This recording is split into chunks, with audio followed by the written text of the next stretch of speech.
Good morning aspirants. आज हम ये जानने वाले हैं कि ज्योग्राफी सिलेबस को बिना कोचिंग के कैसे करना है और मैं आपको बताऊंगा कि आपको क्या क्या करना है। वैसे मैं आपको बता दूं, मैं एक सीरीज लॉन्च कर रहा हूं ज्योग्राफी फाउंडेशन कोर्स की, जो 22, 23 और 24 के लिए होगी। ऐसा क्यों? आपको लग रहा होगा कि करंट अफेयर्स भी तो आता है। मैं आपको बता दूं, जो ज्योग्राफी का कोर है वो हर बार सेम रहता है, बस करंट अफेयर से कुछ अपडेशन की जाती हैं। तो आजकल क्या है कि लगभग हर बच्चे को ऑप्शनल में कोचिंग लेनी ही चाहिए, लेकिन कोचिंग इतनी ज़्यादा महंगी है कि बच्चे अफोर्ड नहीं कर सकते। 50,000 60,000 आपने पता भी क्या होगा। इसलिए आपने सर्च किया होगा यूट्यूब पर कि how to tackle geography syllabus without coaching. तो वही मैं आपको आज बताने जा रहा हूं, तो ध्यान दीजिएगा। पहले हम बात करेंगे कि ज्योग्राफी क्या है। What is geography? What is geography?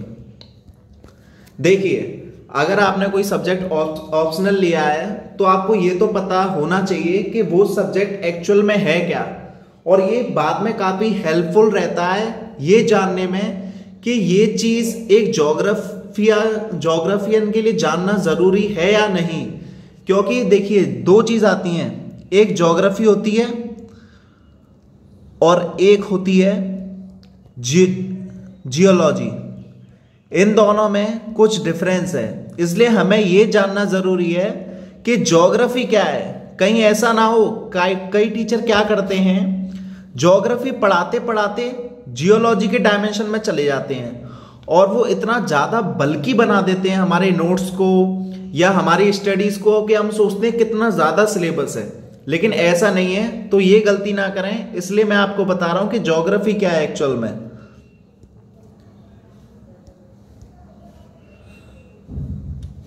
So what is geography? Geography is nothing but it is the study about what? किस बारे में? Human and its environment relationship.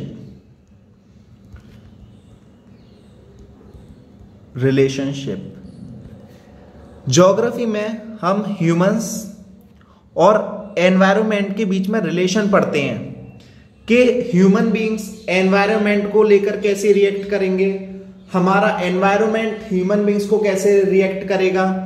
इन सब चीजों में जो भी कॉम्बिनेशन होता है, कोई जो भी रिलेशन होता है, इसमें हम बहुत सारी चीजें पढ़ते हैं। जैसे कि रिसेंट का अगर हम टॉपिक देखें तो global warming most famous topic है ये, जो ये अब खत्म भी नहीं होगा, ये हमें खत्म करके ही मानेगा।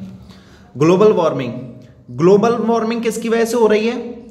ह्यूमंस की वजह से। और इस पर रिएक्ट कौन कर रहा है? हमारा नेचर रिएक्ट कर रहा है। इतनी गर्मी बढ़ रही है, अगर हम नॉर्थ में चले जाएं तो वहां पर हम देखेंगे कि आइस मेल्ट हो रही है। ग्रीनलैंड की कितनी आइस मेल्ट हो गई, और अभी आपने रिसेंटली पढ़ा होगा कि वहां पे रेनफॉल भी हुई, प्रेसिपिटेशन भी हुई। तो ये चीजें पहली बार देखने को मिल रही हैं। तो हम ज्योग्राफी में यही सारी चीजें पढ़ते हैं कि ह्यूमन और एनवायरनमेंट आपस में कैसे रिएक्ट करते हैं। तो होप सो आपको ये क्लियर होगा कि ज्योग्राफी एक्चुअल में है क्या। अब मैं आपको बता दूं, ज्योग्राफी हम कोई ऐसे ही नहीं पढ़ रहे हैं। एक होता है कि फॉर नॉलेज, लेकिन नॉलेज के लिए हमें ज्योग्राफी को नहीं पढ़ना है। हमारा एक स्पेसिफिक मकसद है, और वो मकसद क्या है? हमें ज्योग्राफी यूपीएससी और स्टेट पीसीएस को ध्यान में रख के पढ़ना है। मैं इंग्लिश का ज्यादा यूज नहीं करूंगा, क्योंकि मैं मानता हूं आप सबको हिंदी आती होगी। बीच बीच में मैं इंग्लिश के वर्ड्स यूज करूंगा, वो नॉर्मल होंगे, क्योंकि ये भी चीज होती है कि हम इतना ज्यादा अब तक हमने हिंदी बोली होती है कि हमें इंग्लिश में उतनी ज्यादा कंफर्टेबल फील नहीं होता है। तो ये बात आपको क्लियर होगी, इसलिए मैं वही लैंग्वेज यूज करूंगा जिससे मैं अच्छे से आपके साथ कम्युनिकेट हो सकूं। तो हमारा मकसद क्या है? यूपीएससी या स्टेट पीसीएस में 300 प्लस मार्क्स लाना, क्योंकि हमारे अगर ये चीज हो गई तो हमें दुनिया की कोई ताकत नहीं रोक सकती है यूपीएससी या स्टेट पीसीएस में सिलेक्शन लेने से, वो भी अच्छी रैंक से। तो पहले हमें ये जानना होगा, मैं आपको एक बात बता दूं कि मैं जो ये ज्योग्राफी का सिलेबस बता रहा हूं, जो भी पैटर्न बता रहा हूं, जो भी बुक लिस्ट बता रहा हूं, ये दोनों को ध्यान में रख के बता रहा हूं। देखिए, यूपीएससी और स्टेट पीसीएस का ऑप्शनल का सिलेबस एक है, ये आपने देख लिया होगा। बस एक चीज अंतर होती है कि स्टेट पीसीएस में थोड़ा सा ही फैक्चुअल वे में चला जाता है और यूपीएससी में वही चीज थोड़ी कंसेप्चुअल होती है। तो ये चीज होप सो आपको क्लियर होगी, तो इसमें कोई दिक्कत नहीं होनी चाहिए। तो पहले हम बात कर लेते हैं pattern of syllabus.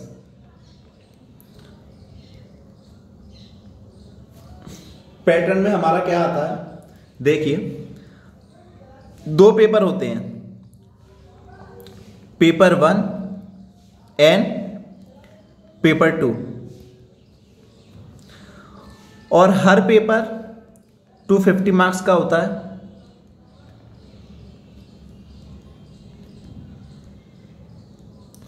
Hope so आपको ये क्लियर होगा, ये हमारा पैटर्न है। अब यहां से बात कर लेते हैं कि पेपर 1 में क्या आता है, पेपर 2 में क्या आता है।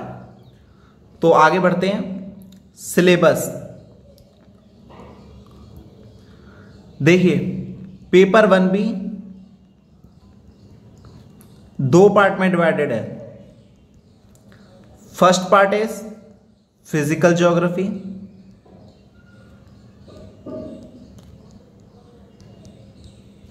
And second one is human geography.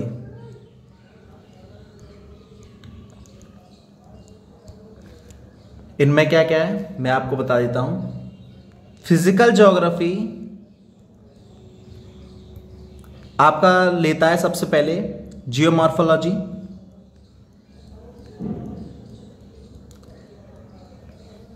Second climatology,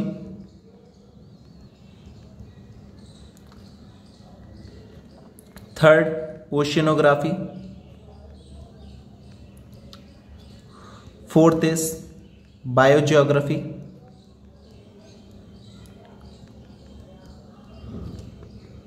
fifth is environmental geography.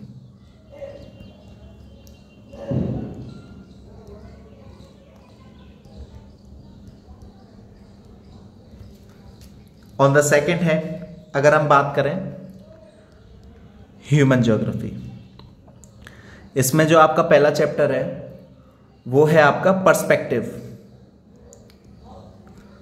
अगर आपने औरों की वीडियो देखी होंगी तो सब यही कहते हैं कि ये कोर है आपका ह्यूमन ज्योग्राफी का। जिसका पर्सपेक्टिव अच्छा होता है उसके काफी अच्छे मार्क्स आते हैं, और ये सही बात भी है। सेकंड है आपका economic geography, third one is population and settlement,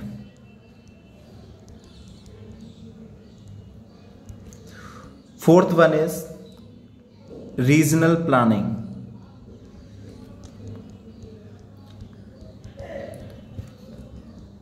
fifth one is models and theories. ये आपका ह्यूमन ज्योग्राफी का पार्ट है। अब मैं आपको बता दूं, ये टोटल 10 चैप्टर हो गए और इन सब का टोटल वेटेज होता है 250 मार्क्स। अब यहां पे देखिए, जो पेपर 1 होता है उसमें मोस्टली लोग कम नंबर लेके आते हैं। हाँ, पेपर 2 में कंपेयर किया जाए तो पेपर 2 में ज्यादा मार्क्स आते हैं कंपेयर टू पेपर 1। अब इसका रीजन क्या है, वाई, ऐसा होता क्यों है? सबसे पहला रीजन जो मुझे अब तक के अपने एक्सपीरियंस से समझ में आया है, लैक ऑफ कंटेंट। बच्चों के पास कंटेंट नहीं होता, और कंटेंट का मतलब है राइट कंटेंट नहीं होता जो आपको जरूरी है। वरना किताबें तो काफी पढ़ी हैं, सविंदर सिंह हो गई, काफी बड़ी बड़ी बुक्स हैं, लेकिन आपको राइट कंटेंट चाहिए, क्योंकि आपको ऐसा तो है नहीं कि आपको 2 साल तक यही एक सब्जेक्ट पढ़ना है। तो राइट कंटेंट और एक अच्छा कंटेंट हो तो इसकी कमी हो जाती है। दूसरा रीजन है कि अप्रोच बच्चों की अप्रोच ही गलत होती है इस पेपर को लेकर। बच्चे जब इसको स्टार्ट करते हैं तो इतने जोश में होते हैं कि वो गलत चीजों पे ज्यादा अपना दिमाग मार लेते हैं, तो उसकी वजह से उनका टाइम वेस्ट हो जाता है और सिलेक्शन नहीं होता। और जो थर्ड रीजन है, डिसीजन मेकिंग। जी हां, डिसीजन मेकिंग। कंटेंट का तो मैंने बता दिया, अप्रोच और डिसीजन मेकिंग का मैं आपको बताता हूं। देखिए, जब बच्चा पढ़ना स्टार्ट करता है तो जियोमॉर्फोलॉजी से स्टार्ट करता है, ठीक है। अब मैं आपको एक कहानी बताता हूं कि रियल लाइफ से जोड़ के चलते हैं। एक लड़का है, ठीक है, ड्राइंग मेरी अच्छी नहीं है, सॉरी। ये एक लड़का है और ये एक लड़की है।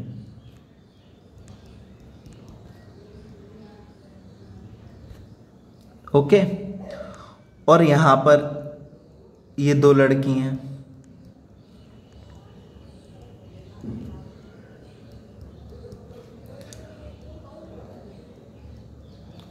ओके, अब देखिए क्या होता है। इस लड़की का नाम है जियोमॉर्फोलॉजी, इसका है क्लाइमेटोलॉजी, इसका है ओशियनोग्राफी, ठीक है। रियल लाइफ से जोड़ के चलिएगा। ये लड़का इस लड़की को प्यार करता है, लव कहते हैं जैसे, ठीक है। लेकिन ये लड़की है ऐसे भाव तक नहीं देती मैडम।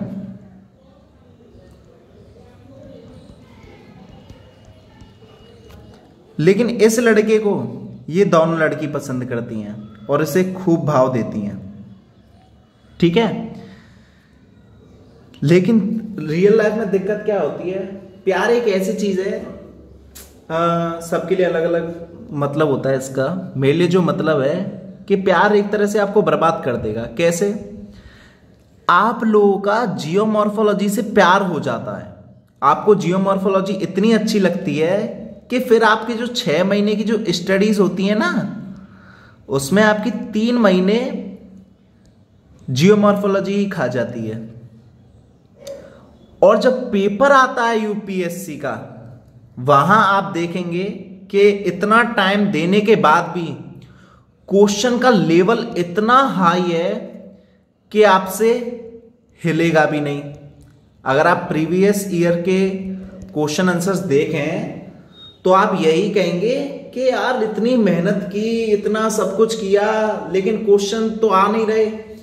फिर आप में आ जाता है एटीट्यूड। यहां पे डिसीजन मेकिंग की बात बता रहा हूं मैं। आप कहते हैं यार मैंने इतना टाइम दिया, नहीं ये तो मेरी इज्जत पे बात आ गई, मैं 3 महीने दिया और मैं क्वेश्चन नहीं ला पा रहा इसका, तो फिर आप उस जियोमॉर्फोलॉजी के क्वेश्चन को अटेम्प्ट कर देते हैं, ये जानते हुए कि क्लाइमेटोलॉजी और ओशियनोग्राफी के जो क्वेश्चन है वो जियोमॉर्फोलॉजी के कंपैरिजन में काफी इजी हैं और आप अच्छे से कर सकते हैं। लेकिन आपने इतना टाइम दे रखा होता है, जैसे हम लड़की को टाइम दे देते नहीं है, फिर हम आगे बढ़ ही नहीं पाते अपनी लाइफ में। हम कहते हैं यार मैं उससे इतना प्यार करता हूं, लेकिन वो आपको भाव नहीं देती, आपको ये दिखाई देता ही नहीं है कि जिंदगी में और भी चीजें हैं। जैसे रियल लाइफ में ये लड़कियां होती हैं, वैसे यूपीएससी में ये क्लाइमेटोलॉजी और ओशियनोग्राफी, इसमें से क्वेश्चन इतने ठीक आते हैं कि आप इनको आसानी से करके अपना सिलेक्शन ले सकते हैं। लेकिन इस ट्रायंगल के चक्कर में, मैं इसे ट्रायंगल ऑफ हेल कहता हूं। What is it? Triangle of hell. सबसे पहले आपको इसी चीज से बचना है। अगर आप बच गए तो आपने एक स्टेप पार कर लिया। तो होप सो ये बात क्लियर होगी कि फिजिकल ज्योग्राफी में दिक्कत क्यों करते हैं। अब देखिए, टोटल 8 क्वेश्चन आते हैं, ये आपको पता होगा, और उनमें से 5 करने होते हैं, और दोनों पार्ट में से, मतलब फिजिकल में से भी 4 आते हैं और उसमें से भी 4 आते हैं। अब आपको 5 क्वेश्चन करने, या तो आप 3 इसमें से कर लीजिए, 2 इसमें से कर लीजिए, या आप 2 इसमें से कर लीजिए, 3 इसमें से कर लीजिए। मैं आपको सजेस्ट करूंगा कि आप ह्यूमन ज्योग्राफी में से 3 अटेम्प्ट करें, मतलब ह्यूमन ज्योग्राफी को अच्छे से पढ़ें, क्योंकि ह्यूमन ज्योग्राफी में मार्क्स का स्कोप ज्यादा होता है। अगर आप ह्यूमन ज्योग्राफी के क्वेश्चन अटेम्प्ट करते हैं तो ये प्रोबेबिलिटी ज्यादा है कि आपको मार्क्स ज्यादा मिले, बल्कि तब जब आप फिजिकल ज्योग्राफी में 3 क्वेश्चन अटेम्प्ट करते हैं। तो ये बात क्लियर है। इसलिए ह्यूमन ज्योग्राफी जब मैं पढ़ाऊंगा तो मैं ये क्लियर करके चलूंगा कि आप इस लायक बन जाएं कि ह्यूमन ज्योग्राफी में आपको 4 आते हैं, लेकिन आपको 3 करने हैं और वो सबसे बेस्ट क्वेश्चन करने हैं ताकि आपके सबसे अच्छे नंबर आए। ओके, तो ये चीज है पेपर 1 की। अब बात करते हैं पेपर 2 की। Paper 2 is all about Indian geography.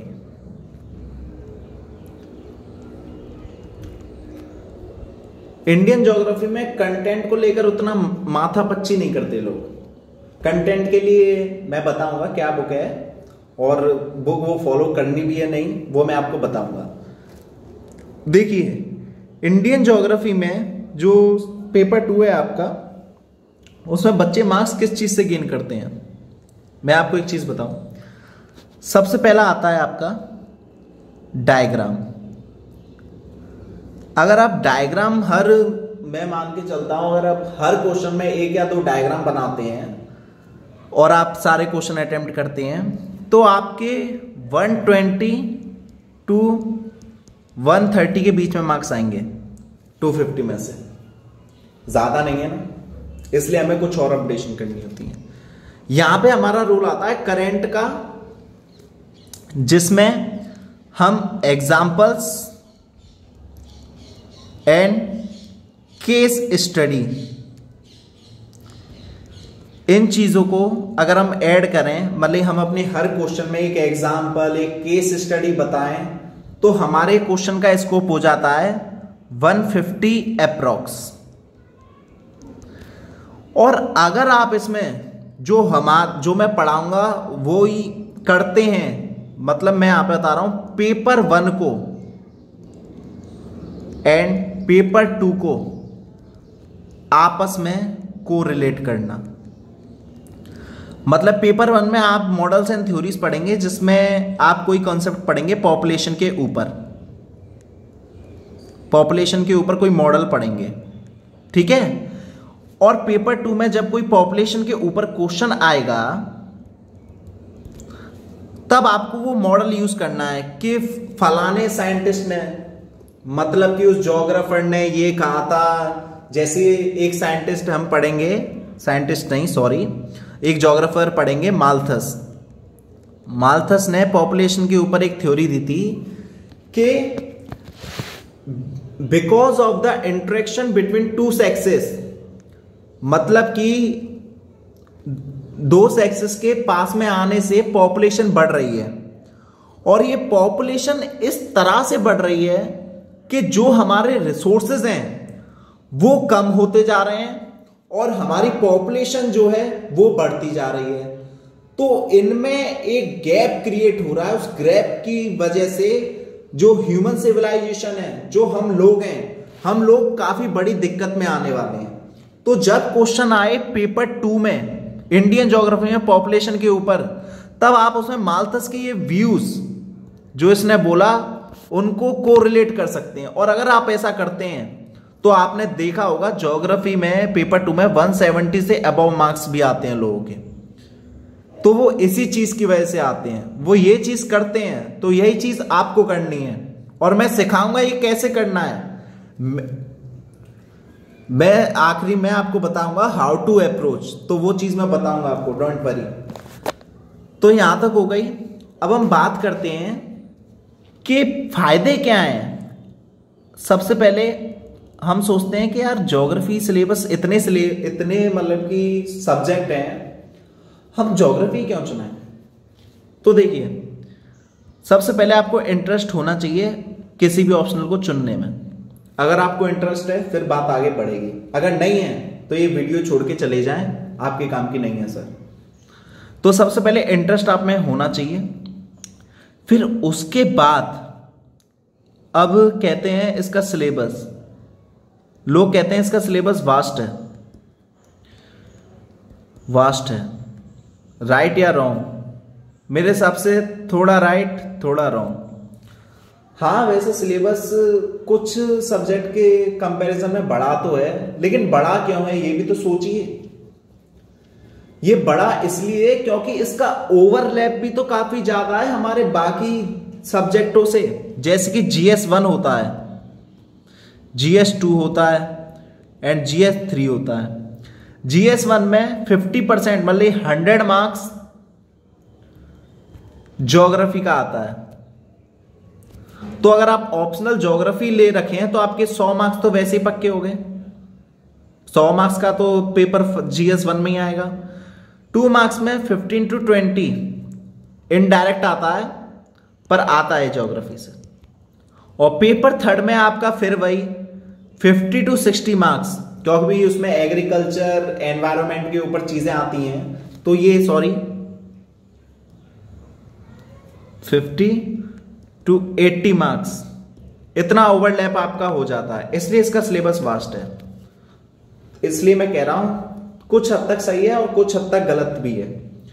तो ये एक इसका फायदा हो गया कि सिलेबस ज्यादा वास्ट नहीं है जैसा लोग बोलते हैं और टीचर्स बोलते हैं। मैंने अब तक जितना एक्सपीरियंस किया है मेरे हिसाब से नहीं है, और मैंने आपको बता भी दिया इसका ओवरलैप कितना है।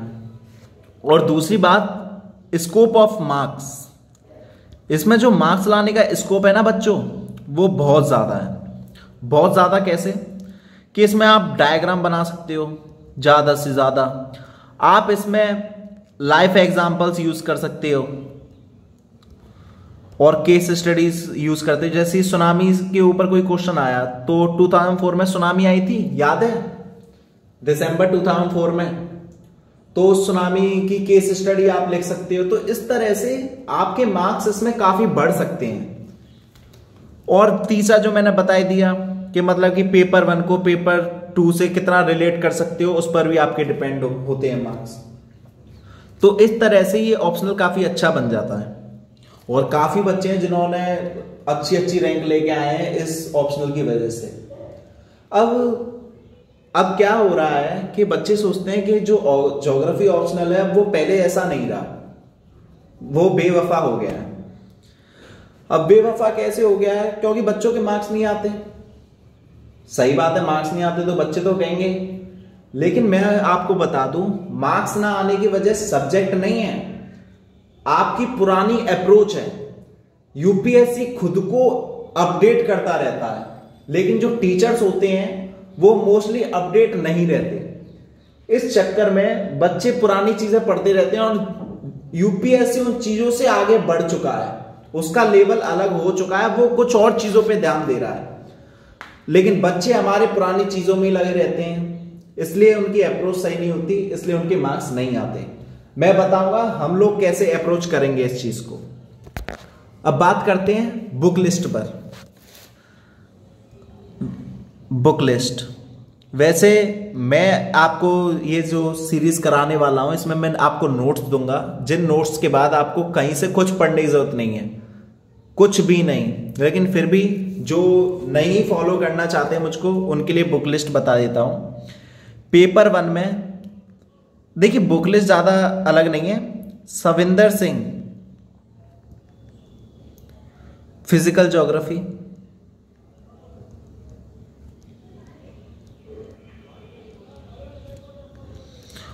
और ह्यूमन ज्योग्राफी के लिए आपको 3 अलग अलग बुक लेनी है, माजिद हुसैन की,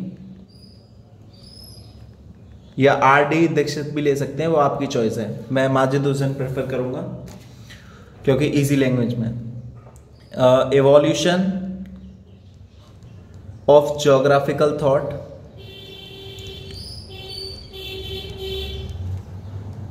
second book models and theories by Majid Hussain, और तीसरी आपकी ह्यूमन ज्योग्राफी।